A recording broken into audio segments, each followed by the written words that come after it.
Good evening and thanks for joining us. I'm Mitchell Ringos. Well, officers with the Rainy River, Ontario Provincial Police arrested a 27-year-old from Nestor Falls on Friday during a traffic stop. Officers learned the driver was impaired by drugs and found suspected methamphetamine, break-in tools, stolen property linked to a series of mischief and thefts from local postal boxes, as well as a spring-loaded knife and throwing knives. As a result of the investigation, the 27-year-old has been charged with numerous criminal code offenses, including impaired operation, and has since appeared in court. Confederation College hosted its annual career fair this week, where they invited local employers from across the region to meet and connect with the college's upcoming graduates. It was a crucial event to help students learn about the different career opportunities that are available to them, and for local organizations to bridge the gap between their employers and prospective employees. Mike Lang reports. What kind of careers are you guys interested in? Anything to do with kids. I'm in business marketing, so something to do with marketing and their businesses. College students need jobs as soon as they graduate, and employers in the Northwest are constantly looking for new employees to round out their workforce. Confederation College's career fair was the perfect occasion to make those ends meet, as over 100 students got to learn about different employment opportunities from representatives of 82 local organizations, and those employers had the chance to form connections with future talent. It's important for us because we do receive a number of applicants from the college, specifically in the social work field. We have a number of different positions ranging from caseworker, placement support worker, and workshop coach. So it's a good way for us to kind of get a little bit more visibility and kind of put some faces to names that we see in applications. It's really important because it gives us an idea of knowing career opportunities for everybody in different programs. It gives us a chance to see what's outside for us. Workforce Development Supervisor Dan Stazenko says the career fair drew an overwhelming amount of interest from local employers. I can guarantee you that any employer you talk to would say that their sector has the most need. We have mining, we have policing, we have the City of Thunder Bay, we have all kinds of different healthcare.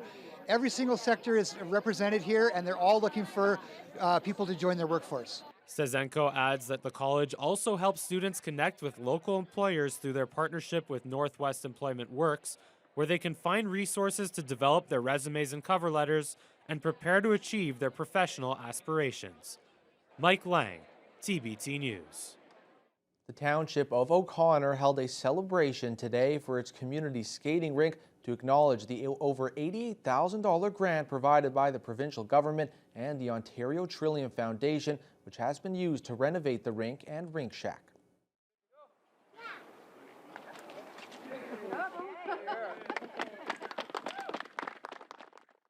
Renovations included resurfacing the rink with concrete to provide a more even surface for recreational play, easier flooding, and to prevent early thaw, as well as installation of a nearby well with a pump to provide a water supply for flooding the rink.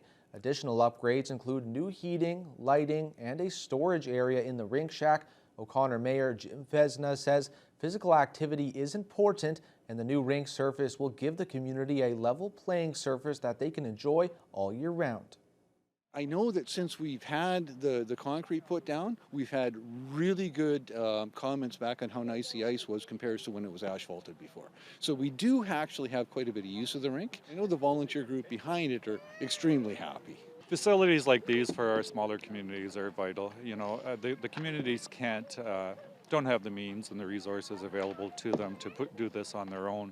So these type of programs really provide that opportunity for communities in the smaller communities in our area to be able to provide these venues for the residents. And it's so important to get the community out, the kids and the families out. The renovations are scheduled for completion by early May of this year.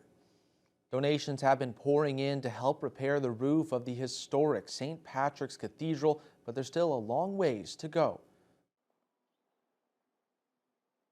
About $550,000 in donations have come in, with the final goal for the roof being $1.7 million.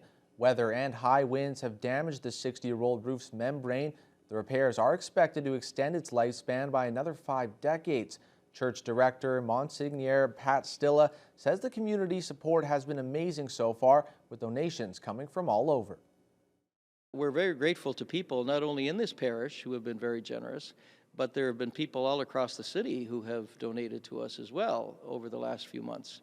And that's because I think they see that this building is pretty iconic to Thunder Bay. It's quite a unique structure in the city, and we certainly don't want to compromise its integrity. Stilla says they are going to organize fundraising events to support the crucial repairs. The first stage of the big project is planned to begin this spring. Sexual Reproductive Health Awareness Week in Canada wrapped up on Friday. The week saw public health units from across the country promoting knowledge, conversations, and resources on various issues.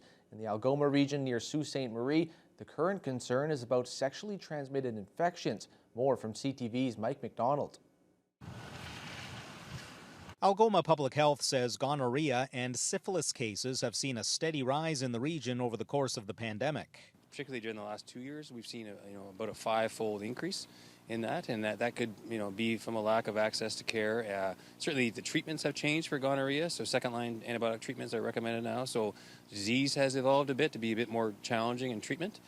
Syphilis is a different story. It's a very kind of nondescript disease in a lot of people, so it goes unnoticed. Bouma says chlamydia is still the most common sexually transmitted infection in Algoma. He says the health unit offers a number of resources to help slow down infection rates. We offer affordable birth control, free condoms, and of course routine testing for those who don't have a healthcare provider.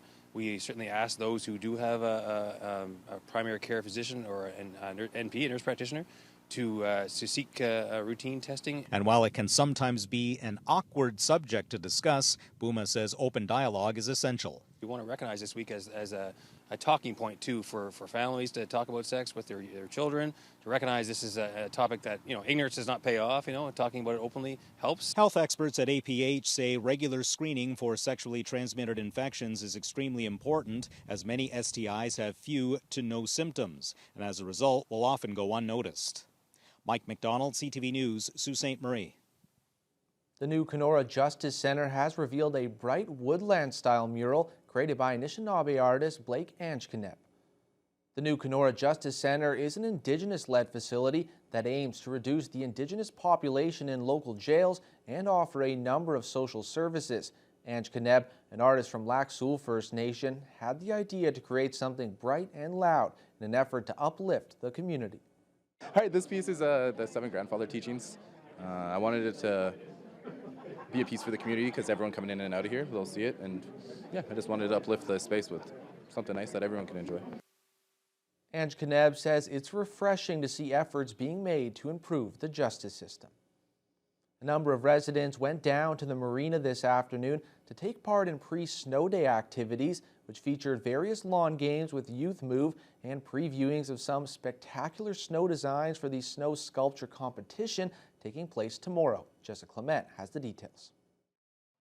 Families got a chance to enjoy the sunny weather with some pre-snow day activities at the marina on Sunday. The event was joined by Youth Move, who hosted a scavenger hunt and a number of lawn games, including cornhole, horseshoes, and golf.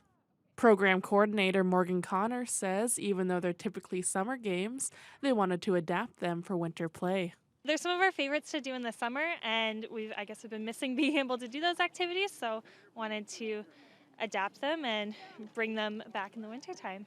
Attendees were also able to walk down to the festival area to catch a glimpse of the snow sculptures before the judging on Monday. Sunday afternoon, sculptors were seen putting their finishing touches on their pieces, and spectators were able to see various Thunder Bay landmarks in ice form, including the lighthouse, the tourist pagoda, and even the forest around the city. We've been doing this snow sculpting for a few years now, so this year they gave us the category of Thunder Bay local landscapes and landmarks. So we were kind of thinking about what to do, and Sleeping Giant or whatever else, Mount McKay. And then we just kind of thought for a while and then just decided to just do some forests because there's so much around here. There are 6 teams taking part in the competition, and Lauren Mighton, who is working on the pagoda sculpture, says they're excited about the judging on Family Day. There's a People's Choice Awards, and then there's also just judging in general. It's our second year doing it, so we're a lot more confident than we were last year because we understand how to actually carve the ice. There's a lot of questions about how to actually go into it, and you don't have to be a professional ice carver at all. You could just get a group of friends and do it for fun. It's a lot of fun here, so I highly recommend doing it if you can. Residents are invited to see the artistic creations in person on Monday for Snow Day on the waterfront and cast their vote for their favorite either in person or online. Jessica Clement, TVT News. And we're now joined by sports anchor Kurt Black. Now, I'm definitely excited to see those snow sculptures tomorrow, but plenty of the communities were excited last night as Carleton made its way into town to face the Thunderwolves. Yeah, it was absolutely rocking in the Wolf Den, and maybe you should have had a tissue because it got a little emotional as well as a number of the Thunderwolves took to the court for the very last time. We'll have that story right after the break.